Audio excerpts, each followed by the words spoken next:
नमस्कार। हम लोग पढ़ रहे हैं चौथा अध्याय कृषि और इसका आज हम लोग देखेंगे पांचवा पार्ट यानी भाग 5, जिसमें वाणिज्यिक फसलें कौन कौन सी हैं इसको हम लोग पढ़ रहे थे पिछले वाले वीडियो में। आज उसी क्रम में आगे हम पढ़ेंगे वाणिज्यिक फसलों में पेय फसलें कौन कौन सी हैं। ठीक है, पेय फसलें कौन कौन सी हैं और इसके साथ ही देखेंगे कि उद्यानिकी यानी हार्टिकल्चर क्या है, इसको हम परिभाषित करेंगे, समझेंगे। यानी हार्टिकल्चर या उद्यानिकी का संबंध भी वाणिज्यिक कृषि से ही है। यानी या तो वाणिज्यिक कृषि कहिए, हार्टिकल्चर कहिए या फिर उद्यानिकी कहिए, एक ही बात है। इसको हम संक्षिप्त परिभाषित करेंगे और एक समग्र आंकड़ों को इसमें समझेंगे। ठीक है, तो चलिए आज का वीडियो शुरू करते हैं और देखते हैं जो महत्वपूर्ण बिंदु है कौन कौन से हैं, इस पे चर्चा करते हैं। आइए सबसे पहले देखते हैं पेय फसलों में, जो कि पेय फसलें चाय को देखते हैं। ठीक है, चाय एक प्रमुख पेय फसल है और यह एक वाणिज्यिक फसल है जिसमें कठिन श्रम की आवश्यकता होती है और इसके लिए बड़े पैमाने पर कामगार और श्रमिक मजदूर रखने पड़ते हैं। ठीक है, देखें कि चाय जो है चाय की पत्तियों से प्राप्त होता है। देखें इसके लिए भौगोलिक दशाएं क्या होनी चाहिए, इसको थोड़ा देख लेते हैं। चाय का पौधा उष्ण एवं उपोष्ण कटिबंधीय जलवायु, ह्यूमस और जीवाश्म मुक्त गहरी मृदा तथा सुगम जल निकास वाले ढलवा क्षेत्रों में भली भांति उगाया जाता है। यानी चाय की जो खेती है उसके लिए उष्ण और उपोष्ण कटिबंधीय जलवायु होनी चाहिए। ठीक है, यानी दोनों क्षेत्रों की जलवायु अनुकूल है। मृदा में देखेंगे कि ह्यूमस की मात्रा यानी जीवांश की मात्रा अधिक होनी चाहिए और ढलवा भूमि होनी चाहिए। यानी चाय की कृषि ऐसे क्षेत्रों में की जाती है जो पहाड़ी ढाल नुमा क्षेत्र हैं, जिससे क्या होता है कि चाय का पौधा ऐसा होता है कि उसके जड़ में पानी नहीं लगना चाहिए। जैसे ही अगर उसके जड़ में पानी लगेगा तो वो पौधा सूख जाएगा। तो ऐसी भूमि होनी चाहिए जिस पर कि पानी रुके नहीं, ढाल के सहारे नीचे उतर जाए। ठीक है, और मृदा की बात करें तो लैटराइट मृदा इसके लिए उपयुक्त होती है और लैटराइट मृदा का निर्माण जो है भारी वर्षा वाले क्षेत्रों में होता है। तो ध्यान देंगे यहाँ पर कि इसके लिए 21 से 27 डिग्री सेल्सियस के मध्य तापमान और 125 से 150 सेमी के मध्य औसत वार्षिक वर्षा की आवश्यकता होती है। ठीक है, और हमेशा चाय की कृषि के लिए क्या है कि चाय का जो पौधा होता है उस पर एक बौछार यानी वर्षा की बूंदें पड़ती रहनी चाहिए, लेकिन जड़ में पानी नहीं लगना चाहिए। ये विशिष्टता है इसकी। ठीक है, नहीं तो पौधा सूख जाएगा।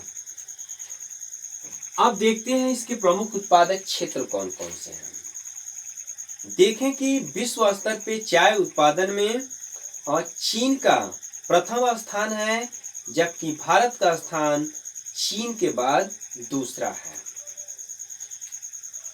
बात करें भारत की तो भारत में चाय उत्पादक क्षेत्रों में अग्रणी राज्य जो है असम है और इसके साथ साथ देखें कि पश्चिम बंगाल में जो दार्जिलिंग की पहाड़ियाँ हैं, केरल है, तमिलनाडु है, ये ऐसे राज्य हैं जहाँ पर चाय की कृषि की जाती है, एक उपयुक्त तरीके से की जाती है।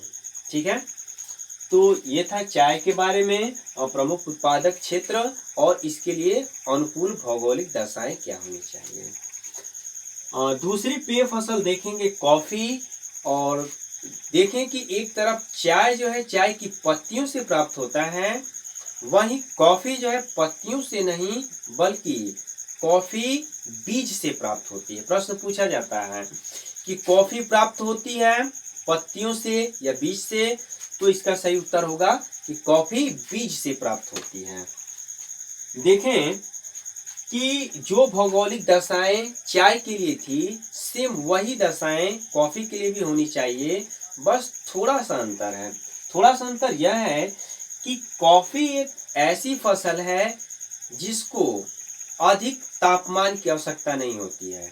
यही कारण है कि कॉफी की जो फसलें उगाई जाती हैं उसके बीच बीच में देखेंगे कि छायादार वृक्ष लगा दिए जाते हैं, जिससे कि अत्यधिक तेज धूप से कॉफी को यानी कि कहवा को बचाया जा सके, क्योंकि ये नुकसानदेह होता है। और अधिक पाला भी देखें कि कहवा सहन नहीं कर पाता है, यह भी इसके लिए क्षतिपूर्ण होता है, नुकसानदायक होता है। देखें कि कहवा की खेती के लिए 15 से 18 डिग्री सेल्सियस के मध्य तापमान तथा चाय की कृषि के लिए जितनी वर्षा की आवश्यकता होती है उससे अधिक वर्षा की आवश्यकता होती है, यानी 150 से 250 सेमी तक वर्षा की आवश्यकता होती है। लेकिन ध्यान रहे कि ढालदार भूमि होनी चाहिए ताकि जड़ों में पानी न लगे। अगर जड़ों में पानी रुकता है तो पौधे सूख जाएंगे, और यही विशिष्टता होती है चाय के पौधे की भी। ठीक है, तो ये हमने तुलनात्मक रूप में आपको समझाने का प्रयत्न किया इसमें। आगे देखें कि भारत में कहवा की दो प्रमुख किस्में हैं। कहवा की दो प्रमुख किस्में हैं, जिसमें प्रमुख अरेबिका किस्म की फसल जो कि यमन से ला करके लगाई गई थी, और सर्वप्रथम इसकी कृषि बाबा बुदान की पहाड़ियां हैं कर्नाटक में, वहां पर की गई थी। और यह एक गुणवत्तापूर्ण एक किस्म है जो कि भारत में उगाई जाती है। और क्षेत्र की यदि बात देखी जाए कि अधिक क्षेत्र पर उगाई जाने वाली भारत में कौन सी कॉफी है, तो वह अरेबिका नहीं है, वो रोबास्ता है। यानी रोबास्ता किस्म की कॉफी भारत के ज्यादा भू क्षेत्र पर उगाई जाती है, जबकि गुणवत्ता की दृष्टि से देखा जाए तो अरेबिका किस्म की कॉफी जो है कि अच्छी मानी जाती है क्वालिटी के हिसाब से। ठीक है, चूंकि इसको कई कारणों से इसका क्षति हो जाता है यानी हानि हो जाती है, इसलिए ज्यादा क्षेत्र पर नहीं उगाई जाती है, लेकिन मांग ज्यादा अरेबिका किस्म की है। देखें इसके प्रमुख उत्पादक क्षेत्र में कॉफी के, तो कॉफी के उत्पादन में विश्व में पहला स्थान आता है ब्राजील का। और भारत की बात करें तो भारत में कर्नाटक राज्य कॉफी का सबसे बड़ा उत्पादक राज्य है। और इसके बाद देखें कि केरल और तमिलनाडु राज्य में भी कॉफी उगाई जाती है।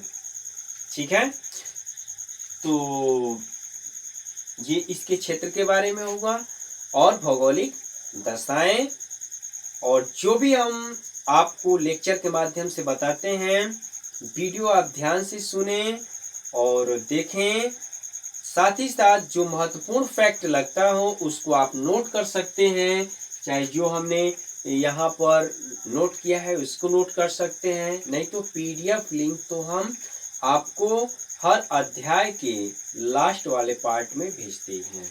चलिए आगे फिर देखते हैं क्या है। उद्यानिकी क्या है, इसको थोड़ा समझेंगे। परिभाषित करने के लिए पूछ सकता है उद्यानिकी क्या है। उद्यानिकी यानी हार्टिकल्चर का संबंध वाणिज्यिक कृषि से ही है, जिसको हम पढ़े हैं इसके पहले वाले वीडियो में कि वाणिज्यिक फसलें कौन कौन सी हैं, जैसे चाय है, कॉफ़ी है। अभी हम लोग पढ़े, पिछले वाले वीडियो में पढ़े थे कि कपास है ना, जूट है,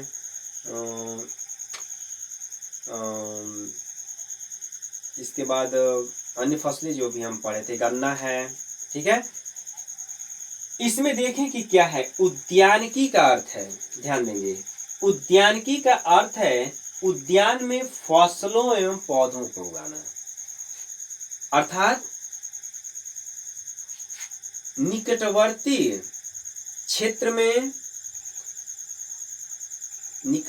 क्षेत्र में फलों और सब्जियों को उगाना या फूलों को उगाना, तंबाकू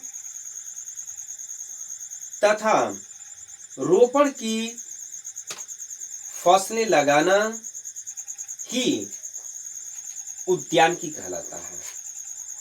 यानी फल और सब्जियों को उगाना, फूलों को उगाना या तंबाकू की खेती करना, या ये कहें कि रोपण की फसलें लगाना ही उद्यानिकी कहलाता है या वाणिज्यिकी या वाणिज्यिक फसल कहलाता है।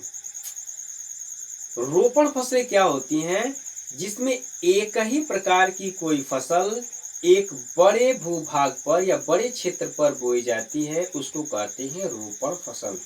ठीक है, रोपण फसलें।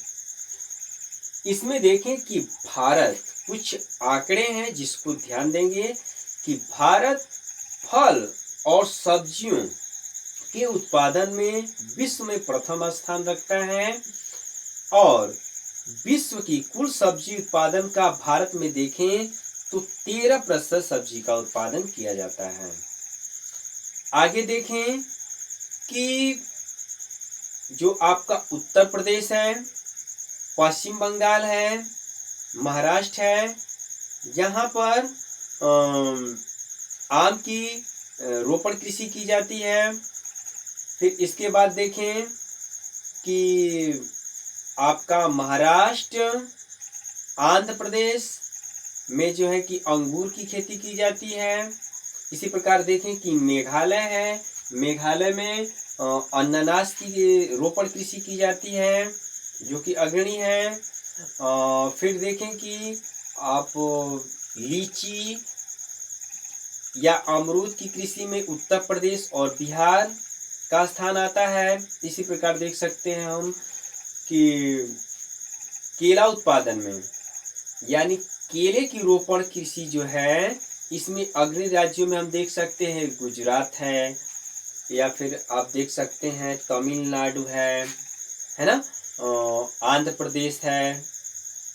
इन राज्यों में केले की रोपण कृषि की जाती है। ठीक है, तो ये कुछ तथ्य और आंकड़े हैं जिसको हम इसके अंतर्गत याद रख सकते हैं। इसी प्रकार देखें कि जम्मू कश्मीर में सेब, नाशपाती, अखरोट, खुबानी की रोपण कृषि की जाती है। ठीक है, उद्यान कृषि यानी उद्यान लगाए जाते हैं, बाग लगाए जाते हैं। ठीक है, तो ये उद्यानिकी से संबंधित हम इतनी जानकारी रख सकते हैं। आगे देखेंगे, कुछ हमने यहाँ पे दिखाने का प्रयास किया है कि कृषि के क्षेत्र, यानी पूछा जाता है कि कृषि के उप क्षेत्रों में जैसे कि मत्स्य पालन करते हैं तो उसका संबंध किससे है, या फूलों की खेती करते हैं तो उसका संबंध किससे है। ये एक एक नंबर के प्रश्न पूछ लिए जाते हैं। तो इसको देखते हैं थोड़ा सा कि कृषि के क्षेत्रों में किसका संबंध किससे है। देखें कि सेरीकल्चर पूछा जाता है कि सेरीकल्चर का संबंध किससे है, तो रेशम उत्पादन के साथ है। वही देखिए पीसी कल्चर का संबंध है मत्स्य पालन से। वीटी कल्चर का संबंध है द्राक्षा कृषि या अंगूरों की खेती से। एपी कल्चर का संबंध है मधुमक्खी पालन से। और फ्लोरिकल्चर का संबंध है फूलों की खेती से। आलेरी कल्चर आलेरी कल्चर का संबंध देखें कि साग सब्जियों की खेती से संबंधित है, जो हम सब्जियां उगाते हैं। और हार्टिकल्चर जो हमने यहाँ पे समझाया आपको, हार्टिकल्चर या उद्यान कृषि का संबंध है वाणिज्यिक कृषि से, यानी वे इस प्रकार की कृषि जो कि बड़े क्षेत्र पर एक ही प्रकार की फसलें लगा के की जाती हैं, जिसकी रोपण कृषि की जाती है व्यापारिक लाभ लेने के उद्देश्य से।